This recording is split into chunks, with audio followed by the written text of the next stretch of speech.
সাহাবীরা দেখলো এক বৃদ্ধা মহিলা আসতেছে, আল্লাহ নবী সাল্লাল্লাহু আলাইহি ওয়াসাল্লাম বৃদ্ধা মহিলার জন্য দাঁড়িয়ে গেলেন। সাহাবীরা তো অবাক, এবং নিজের গায়ের চাদরটাকে খুলে তিনি বিছানায় এরকম ফ্লোরের মধ্যে বিছায়া দিল। বৃদ্ধা মহিলাটা আসার সাথে সাথে বলেন, মা আপনি এখানে বসেন, আপনার স্থানে। সুবহানাল্লাহ, ইনি হলেন মা হালিমাতুস সাদিয়া রাদিয়াল্লাহু তাআলা। দুধ মাকে সম্মান দিয়েছিলেন। নারী হলো মায়ের জাতি, এই মায়ের জাতিকে সম্মান করার বিধান আল্লাহ স্বয়ং করেছেন। এত সুন্দর বিধান পৃথিবীর কোন ধর্মে পাবেন না। ইসলাম নারীদের সম্মান, নারীদের অধিকারটা যেভাবে মূল্যায়ন করেছে, যেভাবে এটাকে প্রমোট করেছে। আমার বাংলাদেশটা একটু শান্তিতে আছে, একটা গ্রুপ তারা এই শান্ত দেশটাকে অশান্ত করতে চাচ্ছে। পাশ্চাত্যের সংস্কৃতি বাংলাদেশের মধ্যে ঢুকে চাচ্ছে তারা বাংলাদেশের মেয়েদেরকে, আজকে যে পর্দা করে, আজকে যে মেয়েদের মধ্যে লাজুকতা আছে, লজ্জাশীলতা আছে, এই লজ্জাশীলতার মাথায় কোরআন মানার একটা চক্রান্ত হচ্ছে। এই জন্য তারা চাচ্ছে কিভাবে পাশ্চাত্যের সংস্কৃতি বাংলাদেশে ঢুকানো যায়।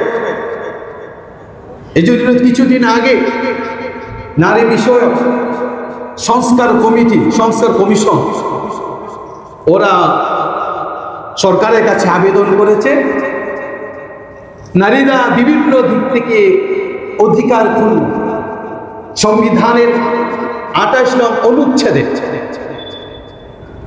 ধর্মীয় অনুশাসন মেনে বিবাহ বিচ্ছেদ এবং নারীদের ভরণ পোষণ বিষয়ে যে বিধান আমাদের উপরে চাপিয়ে দেওয়া হয়েছে, যা নারীদের সাথে সাংঘর্ষিক, অধিকার আদায়। কোরআন বলছে নারীদের অধিকারের ব্যাপারে, তারা বলছে না, ইসলাম আর ধর্ম অনুসারে নারীরা তাদের পূর্ণ অধিকার পায় না। নাউজুবিল্লাহ কইবেন। অথচ তারা মুসলমান, এর মধ্যে থাকতে পারে এক দুইজন হিন্দু। এখন আপনাদের প্রশ্ন জাগতে পারে, তারা এই নারী বিষয়ক সংস্কার কমিশন তারা মূলত সরকারের কাছে কোন বিষয়ে আবেদন করেছে? কি অযৌক্তিক? আমাদের কাছে তো অযৌক্তিক, তাদের কাছে তো অনেক যৌক্তিক। বিষয়গুলো কি? বিশেষত নারীদের অধিকার আদায়কে পরিপূর্ণ করার মানসে তারা স্বাভাবিকভাবে ৩-৪টা বিষয়কে সামনে এনেছে, প্রমোট করেছে। এক নম্বর হচ্ছে যারা দেহ ব্যবসা করে, পতিতা, বেশ্যা, এই বেশ্যা মহিলাদেরকে রাষ্ট্রীয়ভাবে সাংবিধানিক আইন অনুসারে এদেরকে শ্রমিকের মর্যাদা দিতে হবে বলে নাউজুবিল্লাহ সরকারের কাছে আবেদন করেছে। এরপরে দ্বিতীয় ব্যাখ্যা আসতেছে পরে। দ্বিতীয়ত তারা আবদার করেছে স্বামী স্ত্রী মিলনের ক্ষেত্রে কিছু অপ্রাসঙ্গিক ঘটনা ঘটে, আমার ভুল হলে মাফ করবে। এর মধ্যে স্বামী যদি কখনো স্ত্রীর অনিচ্ছাকৃত সত্ত্বেও মিলন করে, অর্থাৎ অনেক মুরব্বীরা আছেন, আমি ছোট মানুষ বলছি, মাসালার বিষয় কিন্তু বলার অতি উপযোগী, এই জন্য বলছি, লজ্জাকর বিষয়, মুখ দিয়ে আনারও মন চায় না বিষয় করে। স্বামী যদি স্ত্রীর অনিচ্ছাকৃত সত্ত্বেও তার সাথে সহবাস করে, তাহলে এটাকে ধর্ষণের আওতায় আনার আইন পাশ করতে হবে রাষ্ট্রীয়ভাবে। কথা বুঝে আসছে ভাই? এখন আপনি আপনার স্ত্রীর অনিচ্ছাকৃতভাবে যদি তার সাথে সহবাস করেন, মিলন করেন, তাহলে আপনার স্ত্রী ইচ্ছা করলে আপনার বিরুদ্ধে ধর্ষণের মামলা দিতে হবে। কত বড় লজ্জাকর বিষয়! এদের মেন্টালিটি কোন পর্যায়ে? পাশ্চাত্যের মেন্টাল, এটা পাগল কিছু বলা যায়। এখন তৃতীয়ত তারা আবদার করেছে নারীরা সম্পদ বন্টনে তারা অধিকার পাচ্ছে কম, পুরুষ পাচ্ছে দুইজন মেয়ের সমান অংশ পাচ্ছে, আর নারী এক অংশ পাচ্ছে। লিযাকারি মিসলু হাযযিল উনসাইন বলছে কোরআনের এই আয়াতের হুকুমটা নারীদের অধিকার আদায় ক্ষুণ্ণ করছে। এটা তারা মানে না। তারা সরকারের কাছে আবেদন করেছে, তারা যেন সরকার যেন সমান অধিকার করে দেয় বন্টনের ক্ষেত্রে, অংশ সম্পদ বন্টনের ক্ষেত্রে। আবেদন করেছে। নারীদের অবাধ মিলামেশা, অবাধ স্বাধীনভাবে চলাফেরার সুযোগ দেওয়া, নারীরা রাস্তায় কোন পোশাকে পরবে, কোন আকৃতিতে চলবে, তার ড্রেস, তার রং, তার স্বভাব সে নিজে বাছাই করে দিবে। রাষ্ট্রীয়ভাবে তাদেরকে এই সুযোগ দিতে হবে, বলি নাউজুবিল্লাহ। এখন আসলে একটু ব্যাখ্যায় যাই।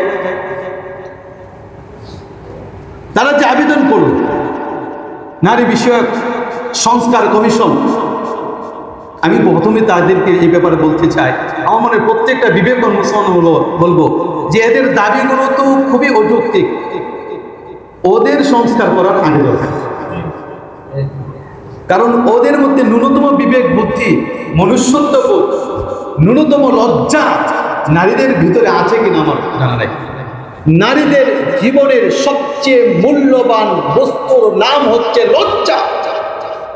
নারীদের জীবনে নারী তার নারীত্ব প্রকাশ করবে লজ্জা দিয়ে। নারীর লজ্জা যখন চলে যাবে তখন নারীকে নারী বলা যাবে না, তখন তাকে প্রশ্ন।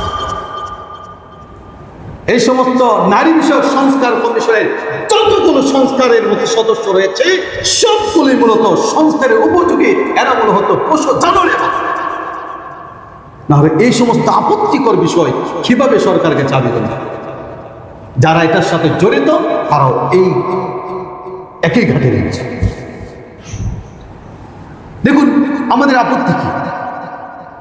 আমরা আজকে বিশ্ব নিয়ে কথা বলবো, সামাজিকতা নিয়ে কথা বলবো, রাষ্ট্র নিয়ে কথা বলবো, পৌরনীতি নিয়ে কথা বলবো, রাষ্ট্রবিজ্ঞান নিয়ে কথা বলবো।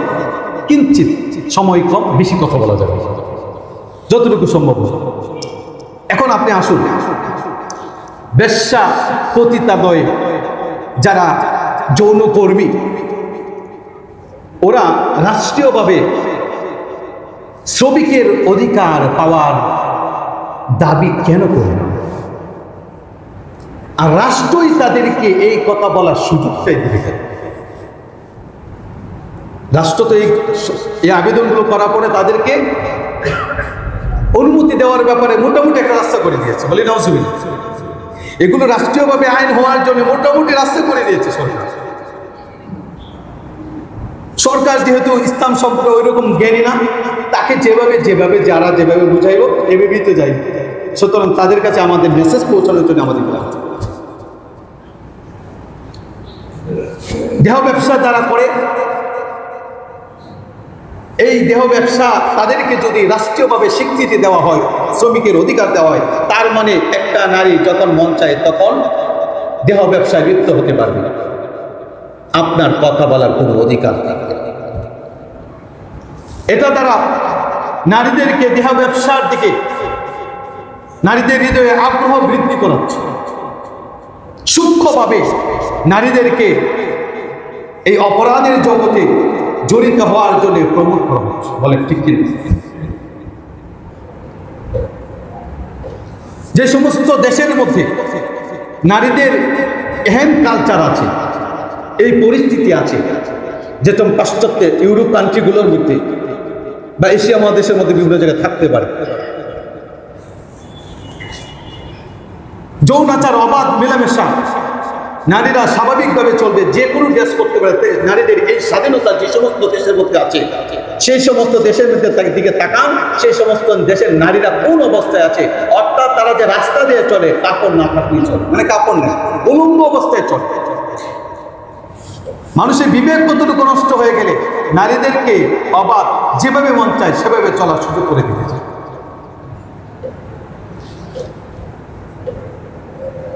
আমরা যদি যুক্তি খণ্ডন করি, তারা কেন বলবে, কেন দাবি করবে? আসলে কি যৌনকর্মীদেরকে রাষ্ট্রীয়ভাবে স্বীকৃতি দিলে তাদের অধিকার পূরণ হবে? আমরা বলি আদৌ না, বরং এদেরকে সূক্ষ্মভাবে নারীদেরকে ভোগ্য সামগ্রী বানানোর চেষ্টা করা হচ্ছে। এরা টিস্যুর মতো এদেরকে ব্যবহার করার জন্য চক্রান্ত করা হচ্ছে। এই নারী যারা গিয়েছে এদেরকে মূলত আরেকটা উপর উচ্চ পদস্থ লোক আছে যারা এদেরকে হ্যান্ডেলিং করছে। এরাই আসল রূপ না, এদের রূপ আছে ভিন্ন। মূলত ইসলামের ভিতরেই রয়েছে নারীদের পূর্ণ অধিকার। এখন যদি আমরা আমেরিকা বা পাশ্চাত্যের দিকে তাকাই, সেই দেশগুলোর মধ্যে কি অবস্থা, নারীদের অবাধ মেলামেশা বা অবাধ চলাচলের সুযোগ দেওয়ার কারণে, নারীদেরকে স্বাধীনভাবে চলাফেরার সুযোগ দেওয়ার কারণে সেই সমস্ত দেশের মধ্যে আমেরিকার নির্ভরযোগ্য তথ্য বিভিন্ন আন্তর্জাতিক মিডিয়া এবং নিউজে আসছে। খবর বলুন, দর্শনের শীর্ষ 10টা দেশের মধ্যে প্রথম হলো আমেরিকা। প্রথম কি? আমেরিকা। সেই আমেরিকার মধ্যে 37% মেয়েরা ধর্ষণের শিকার হয়। প্রতি 5 জন বা 4 জনের মধ্যে 1 জন মেয়ে ধর্ষণের শিকার হয় আমেরিকার মধ্যে। আমেরিকাকে তো আমরা আমাদের নেতা ভাবি, গুরু ভাবি। সেই আমেরিকার মধ্যে নারীরা তাদের অধিকার আদায় করার জন্য, অধিকার ফিরে পাওয়ার জন্য যখন ঘর থেকে বের হলো, যখন অবাধ মেলামেশার সুযোগ পাইল, যেভাবে মন চায় রাষ্ট্রভাবে সেভাবে চলার সুযোগ যখন দিল, তখন এই নারীরা সমাজের পুরুষদের ভুক্ত সামগ্রী হয়ে গেছে। টিস্যুর মধ্যে এদেরকে ব্যবহার করে আর বের ফেলে। একটা দেশের মধ্যে ধর্ষণের শিকার যদি এত পরিমাণ হয়, তাহলে সেই দেশের অবস্থা কি? প্রতিনিয়ত সুসাইড করে মেয়েরা, ধর্ষণ করা নারীরা। জাতিসংঘ একটা ক্যালকুলেশন করে সারা পৃথিবীর মধ্যে সবচেয়ে সুখী রাষ্ট্র কোনটা, এটা তারা গবেষণা করলো।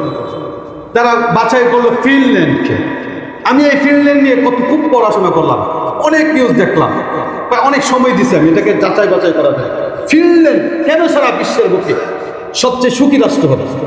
আসলে যারা গণনা করে তারা হলো ওই মাটির মাঝি। তাদের চিন্তা চেতনা, তাদের ওই মনোবাসনা, তাদের যে হৃদয়ের ওই কার্তিক ওই অসৎ ইচ্ছা থেকে গণনা করে সুখী রাষ্ট্র করছে ফিনল্যান্ড। অথচ ফিনল্যান্ডেও প্রায় 37% মেয়ে ধর্ষণের শিকার হচ্ছে। আরে ভাই, একটা মেয়ে ধর্ষণের শিকার হচ্ছে, মেয়ের অধিকারটা কোথায় রইল? একটা মেয়ে রাস্তায় নিরাপত্তায় ধর্ষণের শিকার হয়, রাস্তায় যাচ্ছে তাকে ধরে ওইখানে তাকে ধর্ষণ করা হয়। যে দেশের মধ্যে এরকম ধর্ষণ হয়, সমকামিতার দেশ বলা হয় এই ফিনল্যান্ড। সমকামিতা, পুরুষের সম্পর্ক, নারীর সম্পর্ক, যেই দেশের মধ্যে এত নিচু মানের কাজগুলো হয়, যেই দেশগুলোর মধ্যে এত অন্যায় কাজগুলো হয়, খুবই আপত্তিকর কাজ হয়, সেই দেশগুলো আবার বিশ্বের মধ্যে সুখী দেশ হতে পারে কিভাবে? সেই দেশ তো সবচেয়ে কলঙ্কার এবং নিচু পর্যায়ের মানুষ নির্যাতিত হয়, মহিলারা তাদের অধিকারে সবচেয়ে বেশি পূর্ণ। এটাই বলার উচিত ছিল। কথা বলে ঠিক কিনা? এখন যদি আপনি আসেন ভারতে, দাদাদের কাছে যদি আপনারা চলে আসেন, দাদারা তো আমাদেরকে খুব অত্যাচার করতেছে এবং খুব বলতেছে যে আমরা এই শান্তি চাই। এরা মুখে বলে একটা, করে পিছনে আরেকটা। ওরা শান্তির কথা বলে, অথচ প্রতিনিয়ত মসজিদ মাদ্রাসাকে তালা লাগাচ্ছে। জয় শ্রীরাম না বললে তাদেরকে পিটানো হচ্ছে প্রকাশ্য। এগুলো আপনারা দেখছেন। দাদাদের দেশে আসেন, দাদাদের অবস্থা কি? নির্ভরযোগ্য তথ্য 4 নম্বরে আছে বিশ্বের মধ্যে ধর্ষণের দিক। কয় নম্বরে আছে? কথা বলেন না, কয় নম্বরে? দাদাদের অবস্থা কয় নম্বরে? 4 নম্বরে। প্রতি 22 মিনিটের ভিতরে একটা মেয়ে ধর্ষণের জন্য তার মামলা করে, আদালতে যে মামলা করে 22 মিনিটের ভিতরে। চিন্তা করছেন কি পরিমাণ ধর্ষণের শিকার হচ্ছে? চুরি ডাকাতি গুলো আর বললাম কি পরিমাণ। এখন আমরা যদি 2019 সাল থেকে এখন আমরা পাইলাম কি, পাশ্চাত্য পাইলাম এবং অমুসলিমদের দেশ নিয়ে আমরা ভোগ করলাম। এখন আমরা যদি বাংলাদেশকে নিয়ে একটু ভাবি, 2019 সাল থেকে 2024 সাল পর্যন্ত ধর্ষণের পরিসংখ্যান অনুযায়ী যে তথ্যটা আমাদের সামনে উপস্থিত হয়েছে, বাংলাদেশের মধ্যে ধর্ষণ এই 19 সাল থেকে 24 সাল পর্যন্ত প্রায় 4,500 মতো মেয়েরা ধর্ষণের শিকার হয়েছে। 4,500 মতো মেয়ে ধর্ষণের শিকার হয়েছে। এই যে ধর্ষণের শিকার যে পরিমাণ হয়েছে, এটাও হয়েছে পাশ্চাত্যের কিছু সংস্কৃতি আমরা লালন করেছি, ওদের সংস্কৃতির কারণে আজকে আমাদের এই পরিমাণ ধর্ষণের শিকার হতে হয়েছে। যদি ওই সংস্কৃতিকে আমরা লালন না করতাম, তাহলে নারীরা তারা আজকে সমাজের মধ্যে নিরাপত্তার সাথে বসবাস করতে পারত। কথা বলেন ঠিক কি?